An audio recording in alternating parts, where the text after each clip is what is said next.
How to Use Thought Leadership as a Marketing Strategy with Stephen Pope, episode 226. Are you ready to make your law firm a profit-generating machine that will free up your time and skyrocket your impact? With more than 2 decades of business growth experience and having proven that you can be successful while prioritizing your family and your impact, introducing the Profit with Law podcast. I am your host, the creator of the Firm Differentiator 10X Effect, Moshe Amsel. Well, hello and welcome back to another amazing guest interview here on the Profit with Law podcast. I'm your host, Moshe Amsel, and today, once again, I have an amazing treat for you. Now, I'm excited about our guest today because I've been talking more and more about video, and he has a bent for video, but we're going to approach it from a totally different angle, and that's from thought leadership. And that's really why I'm excited about having him on the show today, because I think that in today's day and age, things are changing so dramatically in how people find you and how people interact with you as a professional. No matter what your practice area in law, clients come from a certain place. And we always knew that referrals was the best source for clients. And the reason is because it comes with that endorsement. Now, what if somebody comes in the door already having a relationship with you that you don't know that they have, and they walk through the door already knowing that you're the person they want to do business with? And I think that that is going to be the next frontier. I think that's going to be the way that we establish relationships with people. And there's a name to it, and it's thought leadership. And I'm excited to have that conversation today with Stephen Pope. So Stephen is the founder and CEO of SPG Labs. And he's, like me, has a background in technology, although he was on the software side. I was on the networking and system administration side. But he started his own company in the software world, built it up to a $7 million company, and then sold it.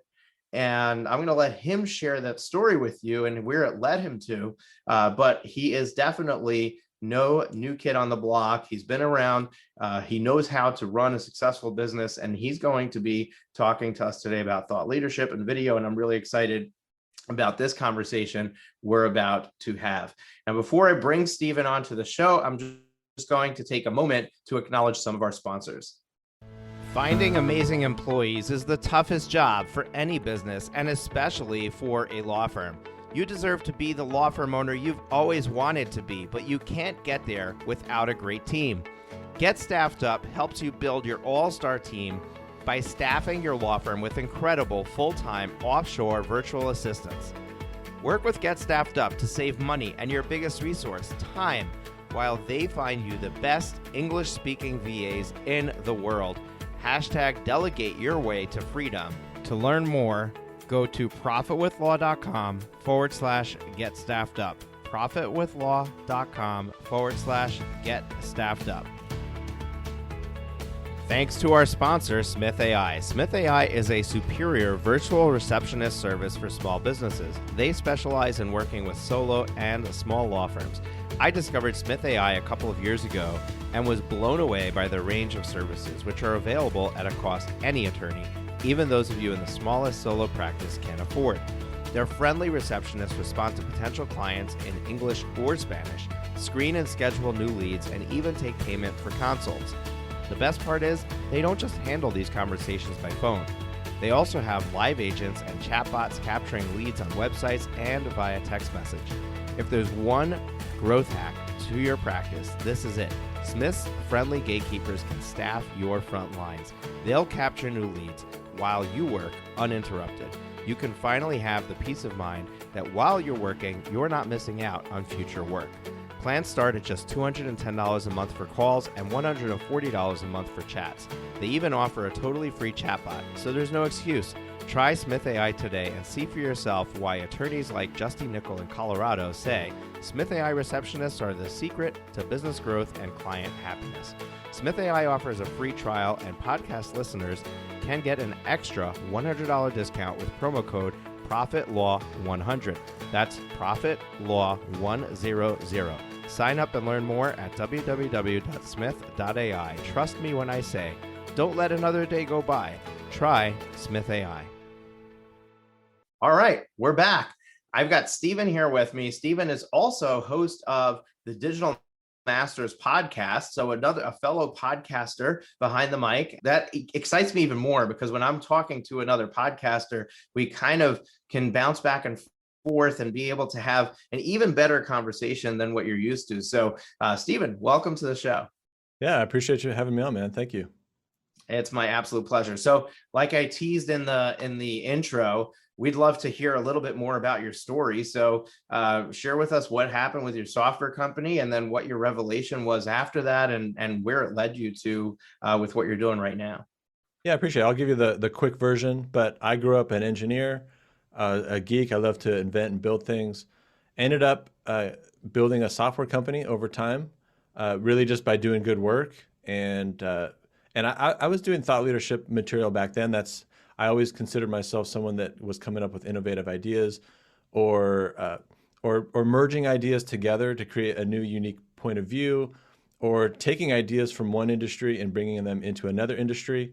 So it didn't always have to be like a unique idea, but thought leadership can be viewed as just like looking into the future, identifying risks and opportunities and bringing those back to somebody and helping them kind of have a foundation to move forward and take advantage of those risks or opportunities. And so I was doing that in my software firm. I built that up over a few years, was Inc. magazine's fastest growing companies.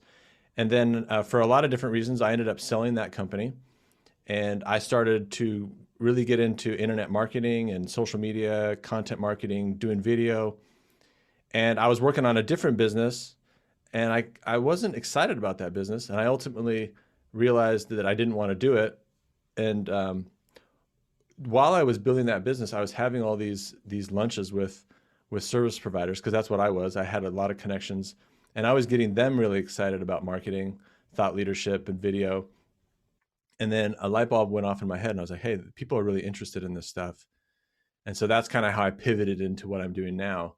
And so I just started to work on a product that really matched what providers were going through in terms of like having a hard time standing out, having a hard time meeting new people, always needing that one-on-one conversation to really sell their services instead of being able to scale out their sales in such a way that they can get the word out and communicate how they're different. And that's how I got to where I am now. That's how I developed this new Thought Leadership Accelerator program that I have, where I'm just helping people get on video, helping them distribute that so people see it, and helping them expand their reach online. Awesome. I love the story. I love the revelation. And one of the things that you shared with me that I really like is that you realize that you could have got to where you had gotten with your software company so much faster had you known certain things along the way. And really it's a two-edged sword, right? Because people want results right away. They want to get somewhere faster. And I know that I spent the first 5 years of my business trying to become an overnight success. And then when I finally slowed down and said, okay, let me stop trying to take shortcuts and let me actually do what needs to be done, is when I started to make progress. So right. I think that you need to approach this from not trying to achieve success too quickly, but at the same time, not needing to make a ton of mistakes along the way that other people have made and are very happy to share with you and say, hey, we've made these mistakes. You don't need to make them yourself. So I love that that's where you're coming from, because that's also what I do. And all the guests that I interview on the podcast, I mean, that's the ultimately the intent is to bring you information that people have vetted over years to now come behind a microphone and spend 30 to 60 minutes to share with you their absolute best information that they have. Well, yeah, and it's funny that you mentioned this particular subject, because I always say that sometimes professional service firms have like an unhealthy relationship with marketing ROI, because everybody just wants to turn the dial and like generate business, right? But like the one thing you can't shortcut in professional services is that just because you're online doesn't mean that people still need to know you, they need to like you, they need to trust you. So you can't really shortcut that process.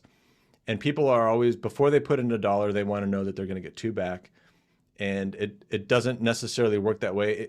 In order to really build an effective marketing strategy, you're ultimately trying to figure out what are the systems and processes I can put in place to create awareness, build that trust, build that authority at some level of scale, right? And if you invest in that and you think long term, you'll get better short term results. But it's the people that won't invest, that think it's not for them, they think it won't work for them, they want to know all the answers up front, that never put in the effort and never see the result, and it's like a self-fulfilling prophecy. Right. I want to dive into thought leadership, but you said something that I want to focus on for a moment, and that is not. I don't think that the people are not willing to invest. I think that most people out there recognize, hey, I need to invest in order to bring in clients. I think that what the problem is, you said it, but it was the other part of what you said, which is you need to invest for the long term. This is not, oh, I'm going to invest $1 now and tomorrow I'll have $2 out. This is, I'm going to invest $10,000 this year. I'm going to invest $20,000 next year. And then the third year, I'm going to take $100,000 out. I think it's the problem that we have is that people are giving up on their strategy too early. They're not giving it enough time for that to build. And when you're out there, and it doesn't matter which marketing strategy you're using, even if you're using, pay-per-click ads, that are Right. supposed to be immediate results. Even that takes time for you to figure out what the journey is that people need to take after they click on your ad or they call you to successfully drive them into your office and to get them to become a client.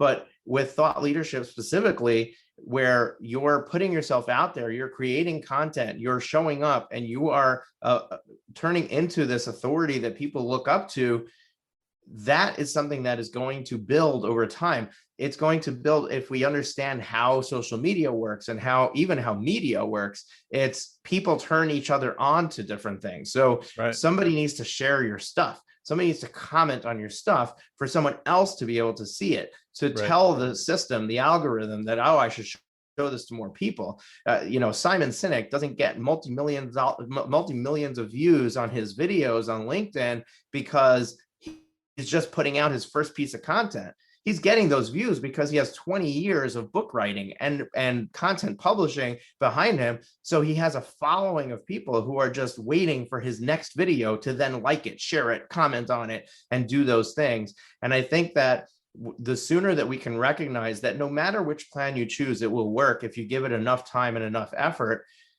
you can stick with one plan and get to where you want to go. And I think that, you said that, and I don't think that that was the focus of what you were saying, but I think that's really what's happening, is that we're trying to jump to the next thing too quickly and give up on the thing we're doing.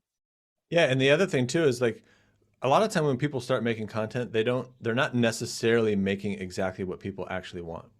So we all think we know what our customers want, but it's actually not. And so you need to put something out there and you need to listen. You have to have your ear to the ground, so that you put something out there, you get some feedback.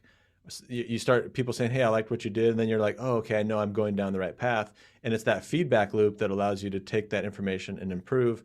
And then to your other point, it is interesting though when people have a longer term view, they do get better short term results because they're trying to do the right things. When you have a short term result, or when you're looking for a short term result, especially with thought leadership and content and all that stuff, people can sense your intent, and that is usually I want a customer, and that isn't what draws people into you. It's your expertise, it's your knowledge, it's your willingness to share, it's your willingness to be a leader that people are gravitating to. And then your other point about like having people share it and comment on it is critical as well. It's like it has to be engaging content. So that has to be a goal. People don't always start that place because getting on video sometimes it's hard. Like my first LinkedIn video, I was very tense and like I wasn't smooth. I didn't but so So you have to work through these various things to get there. But what you're saying is right on point. Yeah, and I love that you highlight that. I mean, that's my own journey as well. When I first started working with attorneys, I was trying to get that sale. I was trying to get people to buy from me right then, and I got nowhere with that. And then I said, okay, I'm gonna take a step back. I'm gonna start this podcast. I'm gonna do a law firm growth summit, and I started to create content just for the sake of putting it out there, just for the sake of getting providing value to the community. And ultimately what ended up happening is that this last year, my business really took off, and I haven't really been doing any selling. Exactly. I really haven't been intentionally making an effort to sell. It's just kind of like people saying, hey, I need help. How can you help me? Oh, I have this program for you here. I have this thing for you here. Come, you can, work with me. And I think that that's true. That's what happens, is that when you're not trying to force it, is when you're able to be your natural self. You're able to have that long-term view, which is going to naturally attract people and gravitate them to you. It's the same thing with anything that you're doing. So many people tell me, oh, I can't stand those LinkedIn, people who try to connect with me on LinkedIn, and the second I connect with them, they're sending me a pitch trying to sell me a service. And I connect with people on LinkedIn all the time. I get a ton of business from LinkedIn, but I'm not trying to sell them anything. Yeah, it's all the intent. People And I authentically say, hey, look, I'm looking to connect with people. Here's what I do. Here's why you might be interested in talking to me. I would love to meet you. How about a 15-minute phone call? Let's just talk. And then when I get somebody on the phone, I'm not selling them anything. I get them on the phone and we're just, hey, tell me about yourself. Oh, I'll try to find those connections where, oh, yes, you're, oh, you like winter sports? Yeah, I used to snowboard before I broke my butt. But, I get into these conversations. Oh, you're a dad. I'm a dad. I've got 5 kids. And we start talking about our kids, or, there's all these commonalities that you can find when you're talking to somebody, where you have those 15 minutes go by in no time. And now you can set the next intention. Hey, you want to connect again? Usually for me, it's, hey, I think you'd make a great guest on the podcast. How about we spend an hour together? And that's the natural next step. I'm providing value. I'm not asking for anything in return. And I think that ultimately, that's how we have to approach it.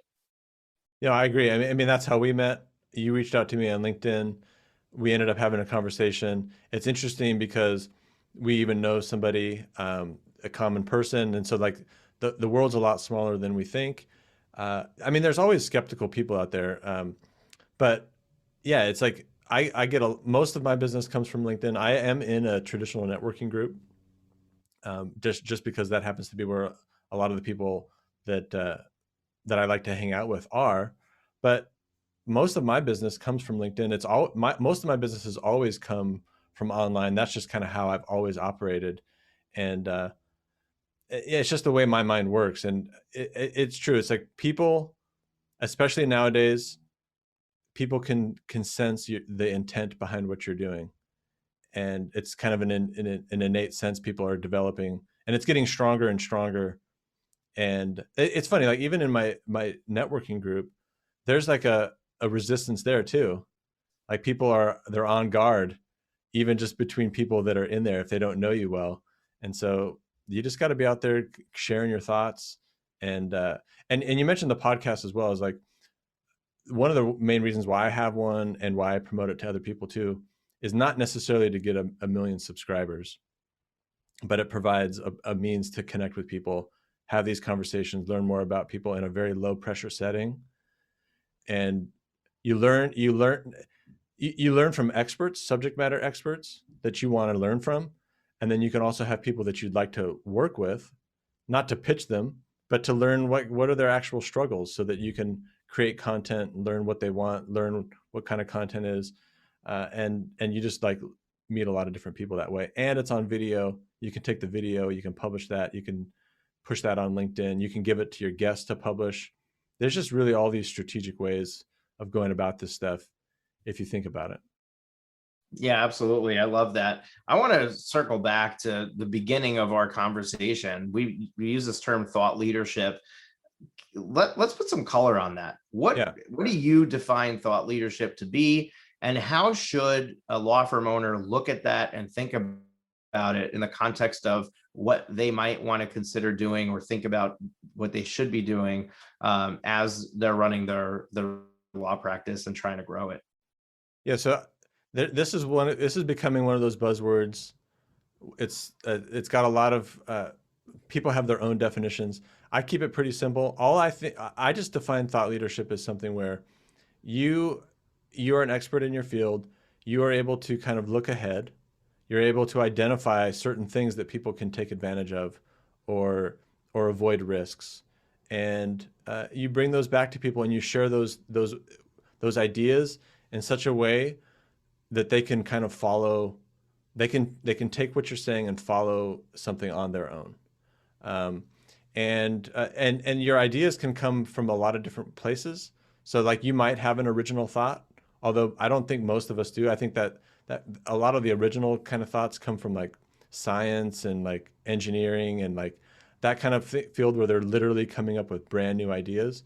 I think for a lot of us, we're actually just taking a couple different ideas and merging them together to create a unique advantage, or we're taking an idea from one field to another where it's kind of not as apparent, um, or we're just kind of merging these different things around. So it's just kind of identifying these thoughts and bringing them back to people. I don't think it's about being an influencer with thousands of or millions of followers or anything like that. It's just you've got a unique point of view that colors an idea, and you combine it with your story and you present it in such a way that it matches with what another person is going through, and you just help them through something.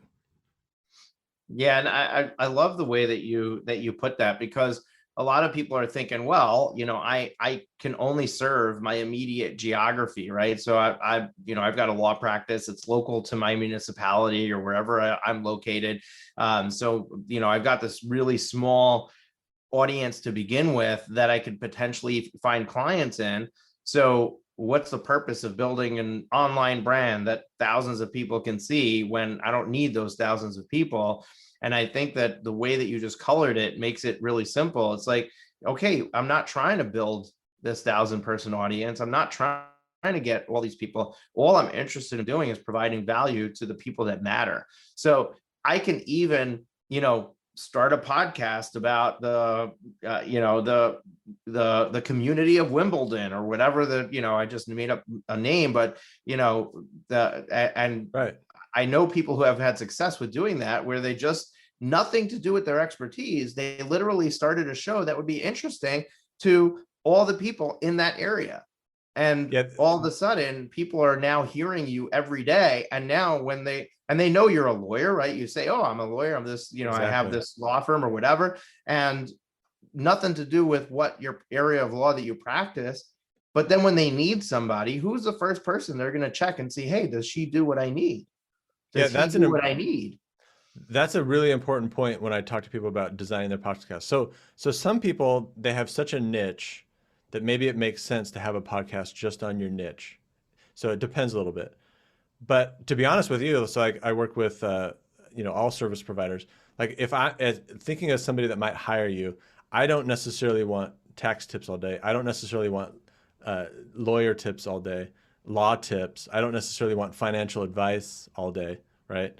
So, but you can create a show that just brings awareness and brings community together. Because the way I look at content is it's three major pieces, which is grabbing someone's attention so someone stops and actually pays attention, and then providing that value, and then creating some sort of community that people can get around. So if you create a show concept that's a little bit broader, that's even bigger than what you do, and it has an umbrella that you can bring people together on, they're going to know what you do by proxy. And it's just sometimes that it's just getting people to know who you are and getting people talking about you and to say, hey, he's a great guy, so yeah. I think people have a really loaded mindset in terms of what podcasting is, what it has to be about, what I have to be talking about. People box themselves in. You can really bash those things out and just be a lot more free and come up with a much broader strategy depending on what you do. Now, it might make sense if you have a really interesting niche to just delve really deep into that. That could be a great strategy as well. But it doesn't have to be that way. There's a lot of flexibility on how you kind of build out this content strategy. Yeah, and I also think it really depends on the geographic limitations that you have or don't have. Like if you're super niched, but you also have to be practicing within your state and you can't go outside of state lines, then having a super niche podcast or super niche, video show or whatever it is not going to bring you the results that you want, because the amount of people that need that super niche thing within that very small geographic area is not great enough for you to build the momentum that you want from that. You'd be doing a lot of work and not really getting what you want. When you're super niched in a small area, just let all the other people know who might be finding those people for you. Hey, this is something I do. And then they'll send them to you. So when you're going super niche, you have to have a broader overall audience that you can cast a net over in order to find the people that are the right people to listen to your show.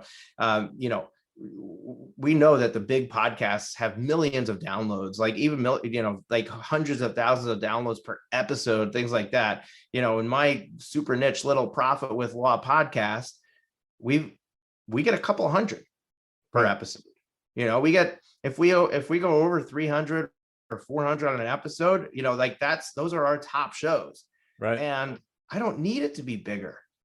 Sure. Would I like to have more subscribers? Yes. But I don't need it to be bigger, because the couple of hundred people who are listening to me every single week, a subset of those are going to do business with me. And I don't need a lot of people to do business with me for me to be doing okay. Finding amazing employees is the toughest job for any business, and especially for a law firm.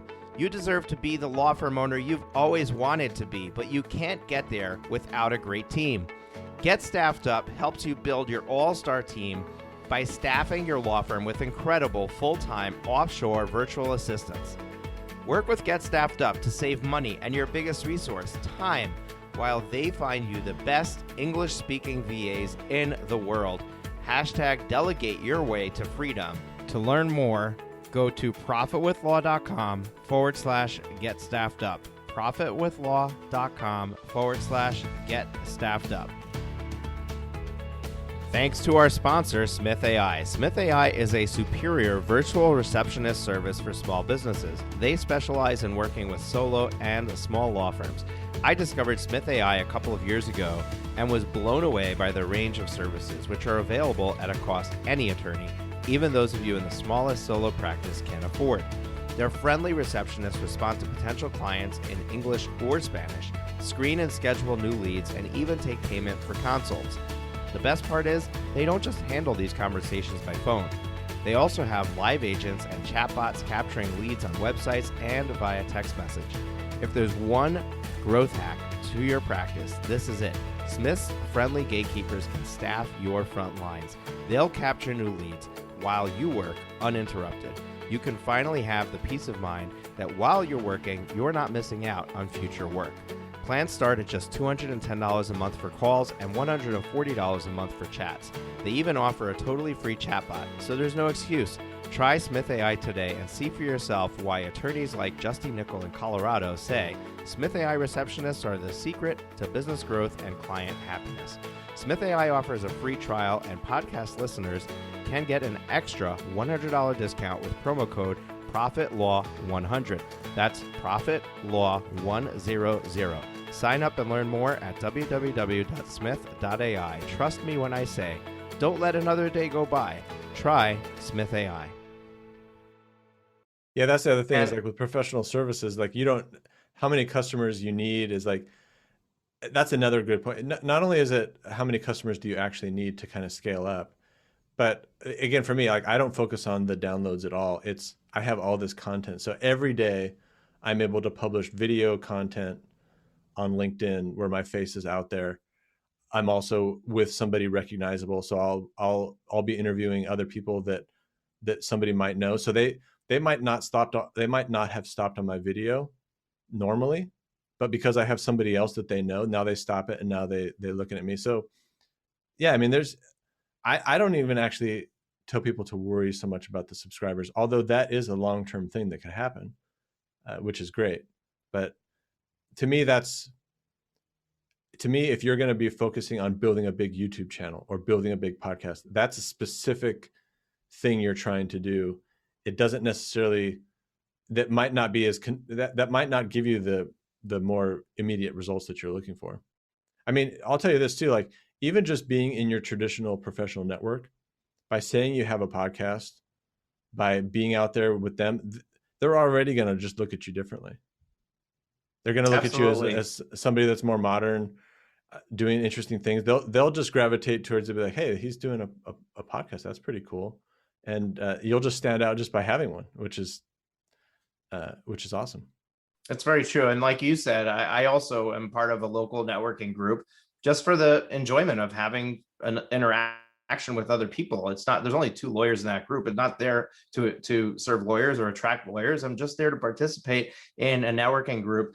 And it's very true. I am looked at as as somebody who is knowledgeable and knows what they're doing in all areas because I have a podcast, because I've had success on LinkedIn. So people are looking at me, oh, what should my LinkedIn strategy be? What should I start a podcast? Should I do these things? No matter what industry they're in, they're like, oh, this person knows because they're doing it. So leadership, thought leadership. I mean, these things, they all make a difference. Mike Morse wrote the book Fireproof. So I don't know if you're familiar with him, but he's like the top personal injury law firm in I think in Michigan, and everyone in Michigan knows who he is because he does these videos, and he's got a tagline with it, and if you go and look at at the videos and the show that he does and the things that he does, it's nothing earth shattering, but he keeps putting himself out there, and everyone knows who. I think it's Mike Wins or something like that is the name of the show, and then his phone number is 855 Mike Wins or whatever it is, and so you look at that and you're like, wow, all he did was go out there and be present and be a leader in his community. And he was consistent, and the consistency. Whenever I talk to any of these people that have developed these things, it usually comes from like a humble beginning. Like they were doing it, and then they knew it was important, so they started doing it. And that's another important thing, just as a side topic, is like, so yeah, we want to grow our businesses, but like, where is this whole trend going, right? We're not going back. So like, if it's not LinkedIn, if it's not TikTok, whatever, if it's not any of these things, and just for listeners here, TikTok is, for whatever reason, there's lots of lawyers on there building their practices on TikTok, which is really interesting. It's not just for kids, believe it or not. But all these things. Either that or there's a lot of kids who need lawyers. Yeah. But it's like these things are not going away. So it's only going to get more intense. So like people always like focus on the business, but like I often just think, well, I feel really good knowing that I got on camera. I feel it feels really good that I get on video now and I can articulate my point. That was something that I couldn't do a year ago. And I find that a lot of the professionals I talk to, they feel like they have a lot to share. Like they've been in they love working with their clients. They love doing a great job for them. They think they have unique ideas, and they do, but from the outside, it's impossible to see that. And that's what video and getting out there and doing this stuff actually allows you to do, especially in professional services, because you're going to be the rare person doing it. This is not a popular thing that most of them are doing. That I would say that like it requires a bit of a growth mindset because it makes you uncomfortable. You're doing things that you've never done before, but it's so rewarding. Other than just the business side of it, I have inbound leads coming in all the time with people that know who I am, and I don't even know who they are, which is an amazing thing. But to be honest, it's if even if that wasn't happening, the growth that I've had personally as a person, professionally, and like feeling confident about what I'm doing, like you can't actually put a price on that. Yeah, I couldn't agree with you more. And something that you said really triggered my mind, started wandering. I realized, so I started, some of you listeners might not even know, there's another podcast in the podcast directory with my name on it. So I started a podcast called Dream Builder Financial. And I have to look and see if I made it to episode 7 or episode 8, but you can look at the dates and you can see that I was super inconsistent. Like I did one or two or three episodes right away. Then I had a gap of a few months. Then I did another episode. Then I had a gap of like 6 months. And I did another episode. And super inconsistent. So when I decided to start this podcast, which interestingly, I started it in March of 2019. I don't know when this is going to be released, but when we're recording it, it's March of 2021. So the anniversary is coming up. It's going to be 2 years. That's awesome. And when I started the podcast, I said, you know what? I want to be, if there's nothing else that I do, I want to be consistent in producing 1 episode a week. Now, shortly after starting it, we ended up moving to 2 episodes a week. I actually don't know when we did that transition, but I had this turmoil. I wanted to do a solo show, but I also wanted to do a show with guests. And I decided I'm going to do 2 a week, 1 solo and 1 with guests. And that's what we're going to do. So now we're closing in. At the time we're recording this, we just released episode 188. This will probably be past episode 200 when this comes out. But if not, we'll be pretty darn close to it.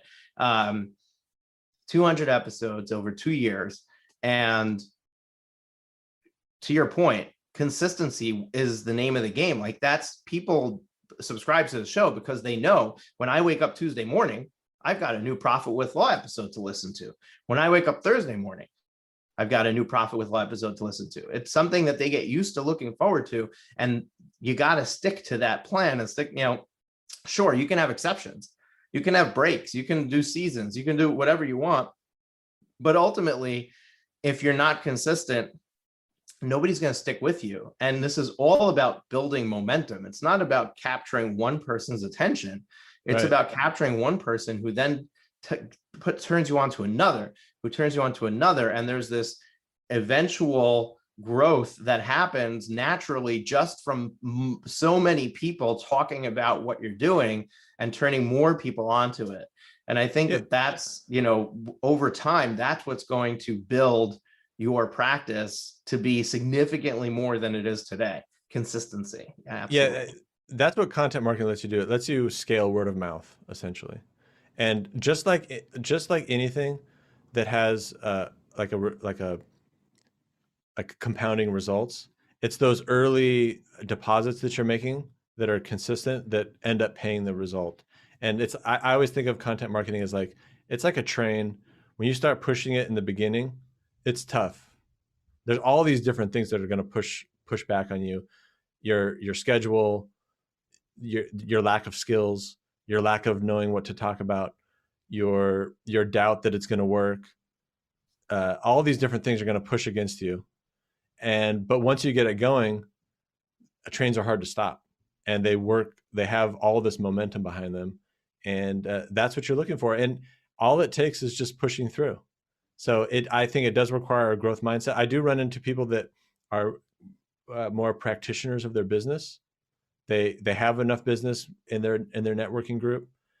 They have, maybe they're at a point in their career where they don't need to build it up anymore. They're fine where they are. Great. Honestly, that's kudos to you for getting to that spot in your life where you have the perfect situation.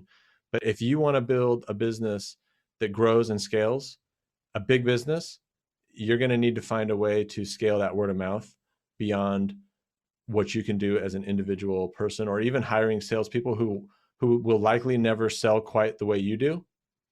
It's hard to find. People find those people, but it's rare that you can find that sales guy that's the rainmaker of the person that started the firm, that has those thought leadership ideas. So if you want to build a big firm that scales, you need to figure this out. Yeah, and what's interesting is that actually having this, so there's a few points I want to tack on to what you just said. The first is that when you're putting in these deposits now, when you're doing the work now and slowly but surely getting this, as you said, the train, right? The train to just start to move and start to lumber along on the tracks. Um, what that's doing is it's actually setting yourself up to be able to save thousands, if not millions of dollars down the road in marketing costs. Sure. Yeah. Because so many people spend a ton of money on marketing because they haven't done this, because they Right. haven't built an audience or built a platform that's going to naturally keep driving and keep fueling the business. That's why so many people are able to get by as a solo with just referrals, Right. because you can get enough business to keep yourself busy with just referrals. Can you get enough business to keep 10 attorneys busy with just referrals? Probably not. At some point, that referral network's only going to produce so much, and that's when you have to be like, oh, I'm gonna start looking at these other marketing options.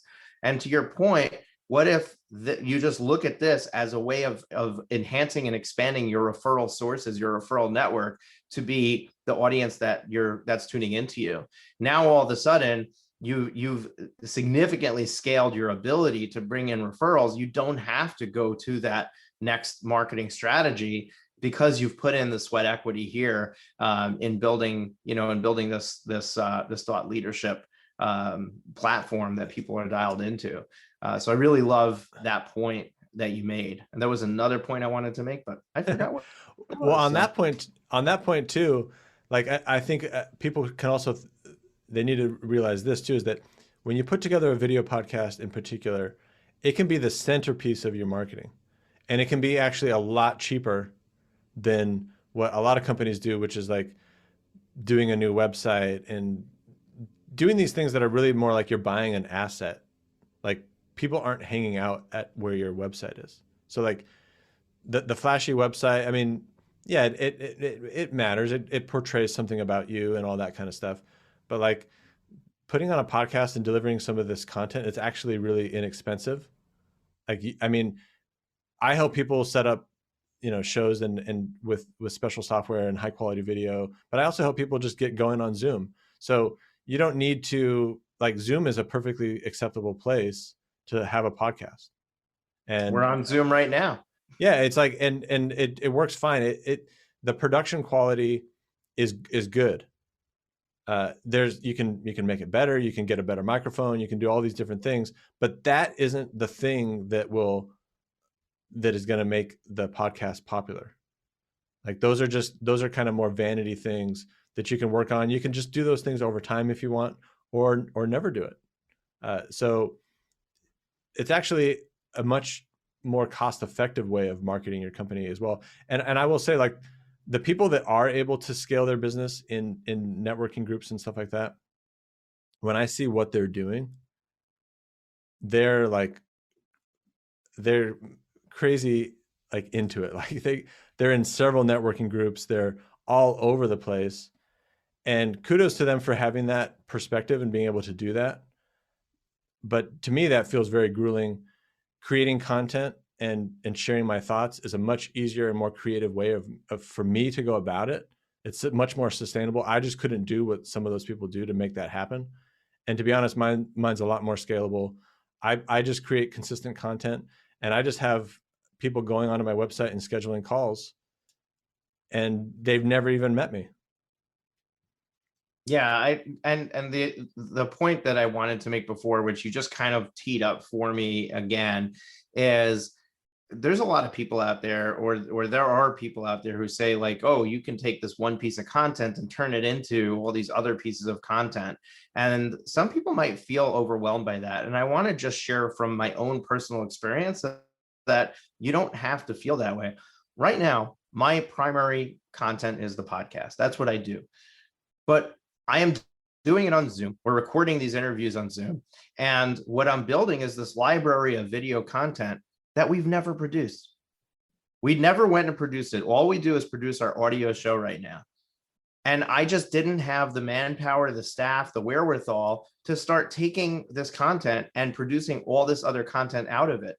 But when I am ready to then hire that person who's going to build that social media for us on this particular platform, or we want to open a YouTube channel and start a YouTube channel, I've got all this content that I can now make beautiful, repurpose, cut into pieces, take quotes from. There's so much there now that somebody can use, that they don't have to know me, they don't have to know the brand, and all they have to do is sit down with all the content, and they can have at it, and they can have no shortage of stuff to put out there and to use. And sure, I could have been doing this all along, but I'm building my business in a way that I'm prioritizing my family. I'd rather be hanging out with my kids than trying to figure out how to be on Facebook and LinkedIn and TikTok and all of those all at the same time. But at some point, I'm going to be ready to hire that full-time social media person who's going to go and do that for me. And I've got all this content that they can work with. Yeah, and it is good for people to know, like it is good to kind of master a particular platform. But even just for your knowledge too, is like, so I help people get on camera. I help them get the show set up. I help coach them through getting that up and feeling confident on that. But one of the other pieces that I do with some of the firms that are bigger is I really work on that efficiency and optimization side of things. And so I develop, since I have a background in technology, I've built out some software that I use to kind of streamline the whole process. Because part of the game, I would say part of the hard part about content is that, you're working with media, you're working with files, some of them get large, you gotta store them all, you have a video editor that you're working with, but there's all these tools now that make all of this easier. And so I'm never trying to automate the value creation piece of it, which a lot of the tools online try to help you do. It's like trying to use AI to find, I'm not interested in that because the value comes from your ideas. But what I am interested in is helping firms optimize as best they can. And a lot of people just aren't, even people that do this stuff for a living, just because I have the technology background, there are so many tools out there to help streamline this and make it easier. Just like one for people that might be interested, there's one called Descript. You throw your video in there, it transcribes it, it lets you make clips from it very easily.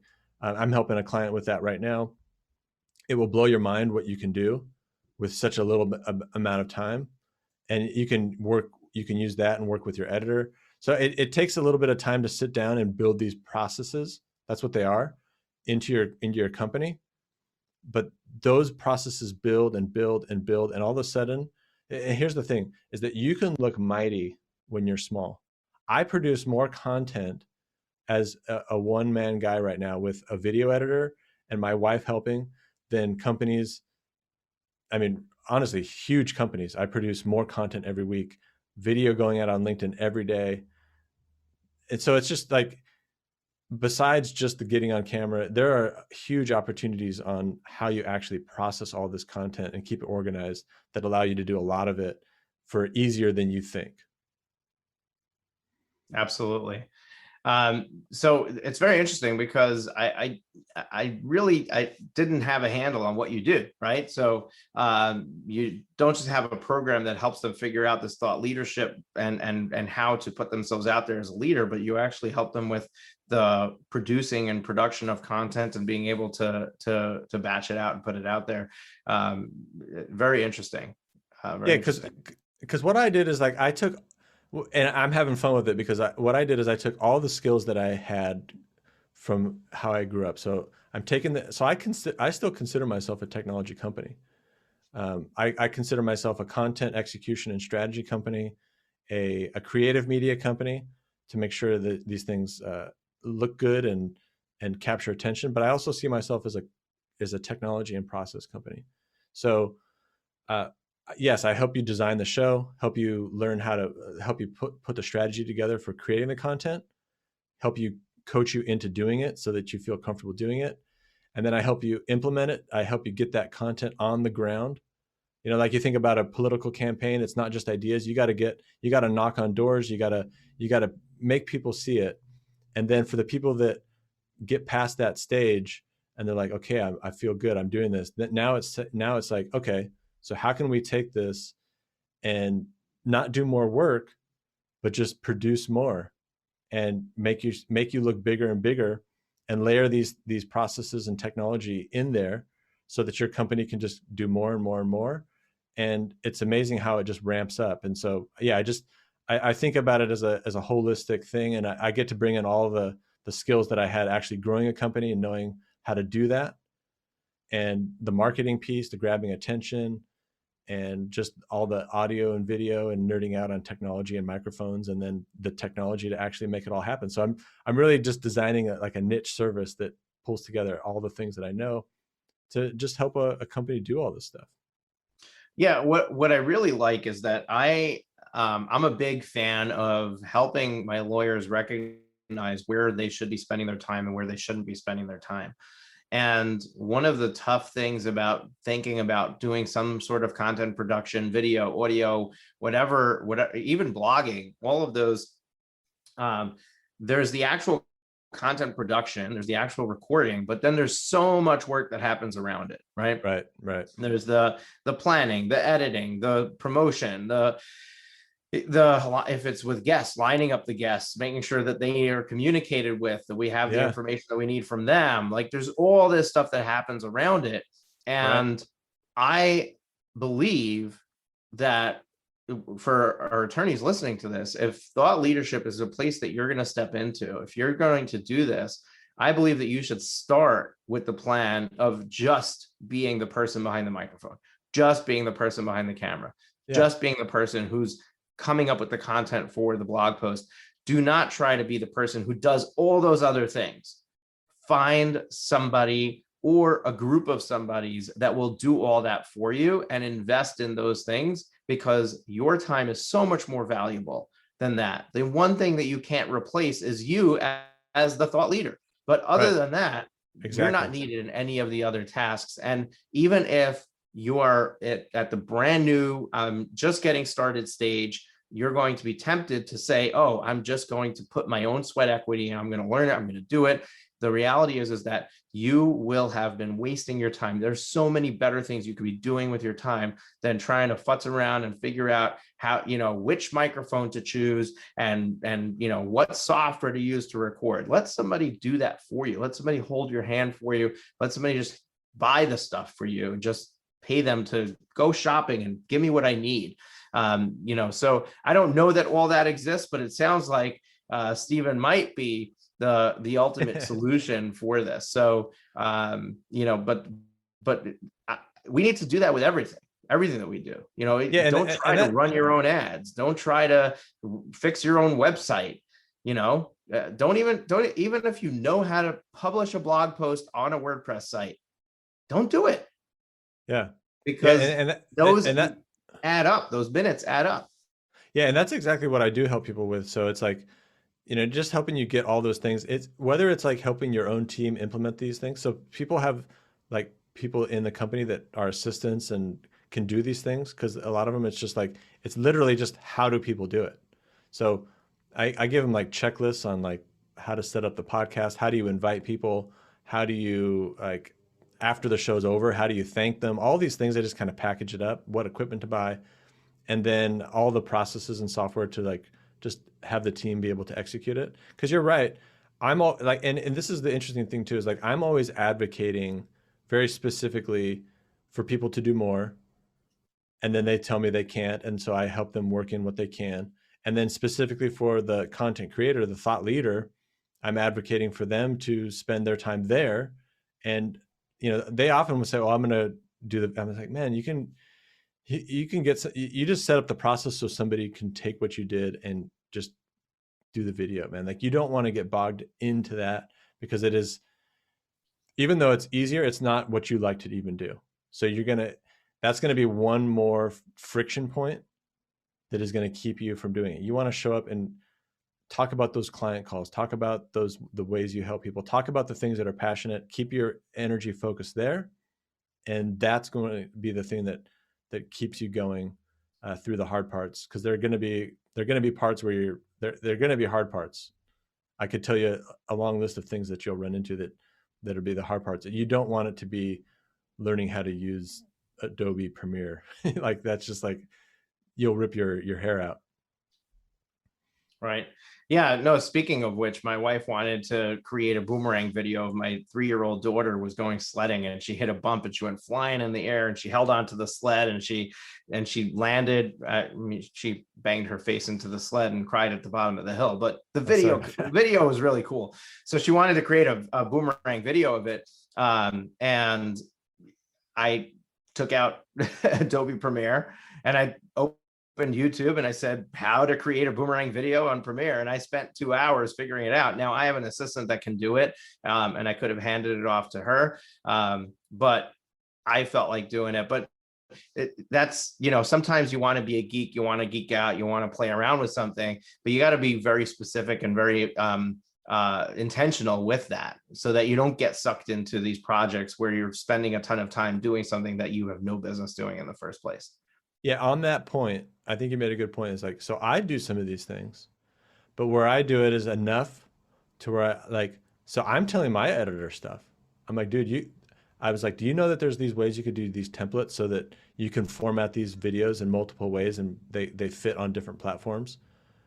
And so I'm looking at it from that perspective, like a strategic standpoint. So sometimes when you get your hands dirty a little bit, you can do that. I wouldn't necessarily recommend that for everybody because there's somebody that can help you with that. But to your point, like if you enjoy it and you want to learn some of those things, I mean, and you got the time, I'm not going to say don't do it, but don't do it if it's going to be one of those things where you wasted your Saturday afternoon with your family and you didn't really get much of it. Like you're doing it just so you don't have to hire somebody that honestly, like the way this is shaping up, there's very cost-effective ways of doing this. Oh yeah, stuff. You can get somebody in the Philippines for $25 to edit an entire video for you. Yeah. Yeah. And they do it, and they can do a really great job. Yep. Absolutely.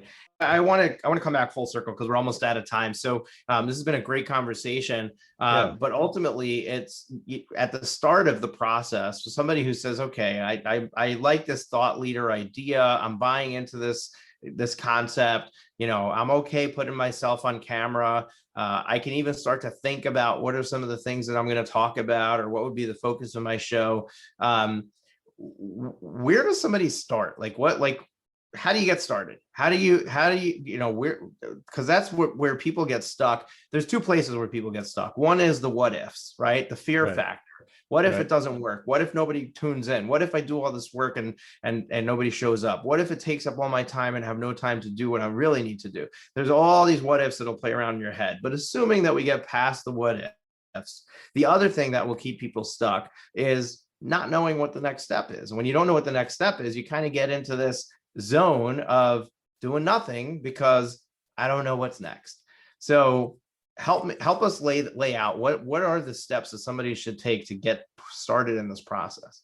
Yeah. So what I help people do is I help them think through a strategic action plan. And what we do there is help you see where we can leverage your time, money, and effort in such a way that gets you the maximum result. And that's what strategy is, right? It's like, how do we leverage what we have to get the best result when we start to execute it? And I help them see, just by talking it through so they can see it working. Say, hey, because you just connect the dots and then they're like, oh, okay, I see how this could actually work. And then what I help them do is focus on doing a minimum viable product. What's the smallest amount we can do to get moving? You want to feel like you're moving. You want to get producing. You don't want to be bogged down. You want to make sure you're producing a quality show and it looks good and you feel confident, but you don't want to be distributing to 18 different platforms and doing all this stuff that's going to keep you from actually doing it. So what's the smallest thing we can put together to get going? You start to implement it. You get the feet on the ground. You get the content out there. You start to see what people are saying. And then you can start to optimize it and improve it from there. And that's where sky's the limit. You start to learn what people want. You start to get the flow into your company. Your company's feeling like, hey, this is cool. Like the team feels comfortable. Then you can start improving things from there, distributing more, doing more video, whatever that is, whatever makes sense for you. That's kind of how I help people through it. Awesome. Awesome. So how does somebody take the next step with you if they want to get started? Yeah, probably the easiest way is just to check out my website, sgplabs.com. There, I actually have a lot of resources that they can just use. So I teach people how to like write scripts. There's videos on that if you just want to learn how to start doing that. I give a free training on how to do some of this stuff, how you could just do it on your own. And if you wanted helps to just kind of accelerate the process and get started quicker and just kind of like just get it done, which I think is a good thing. You can just schedule a call right there and we'll talk. And on that call, I break down like how you might think about this. I give a lot of value away on that call so that even if I wasn't the right fit, you can walk away and implement some of those things yourself. So that's probably the best way is just head to my website, sgplabs.com, and take a look at some of the resources. Check out my podcast that has a lot of great resources specifically for lawyers, and just take it from there. Love that. Love that. So as we come to the close of this show, I'm going to ask you one last thing, which is, can you share one parting piece of advice, piece of wisdom to our listeners? If they want to walk away from this show with one thing, what is that? What's that one thing that you think that they should hear from you right now? I think the thing for me is that, ultimately, COVID accelerated the process of going digital and being online, but this has been happening for a while, and I think it's I'm not trying to scare anybody, but like these are important things that companies need to adopt, and it's only going to get more intense over time. So if you're at a spot, maybe you're just beginning, or you have high growth goals in terms of where you want your business to go, learning how to produce content, video, learning how to market your company, learning how to be dangerous enough with marketing is going to be a vital skill for businesses in general. So like invest and learn. You don't have to do all the work. You can learn how to outsource it, but you need to know the skills to know that who you're hiring is not just doing busy work for you, not just creating a website that nobody's going to see. You got to learn how to like craft your message and get out there and learn how to distribute your ideas in such a way that people will be able to find you. Awesome. I absolutely love that. And folks, we're going to leave the links to Stephen's website and everything else that we discussed. It'll be in the show notes. So you can just in your podcast player, look at the description of the episode, click the links there and go and check it out. Stephen, this has been absolutely amazing. Really wonderful for you to take the time out of your day to spend it with us and with our listeners. And I want to thank you for that. And folks, there's one thing that you can do to help the show grow, and that is to think about your network of associates, friends, people that you care about, and think of somebody who might benefit from this conversation that we just had. Share this episode with them. Tell them, hey, I just heard this episode. I thought of you, and I think it's something you might enjoy listening to. And you will probably help somebody else, which will create value for you and your relationship with them. And it'll help us by helping us tune more people into this show. So appreciate if you do that for us. And we're here twice a week, every Tuesday and every Thursday. So I'm looking forward to seeing you next week as I kick off my solo episode on Tuesday. Take care, everybody. Have a great day. Have you been enjoying the show? We sure hope so. To make sure you never miss an episode, be sure to hit the subscribe button in your podcast player app.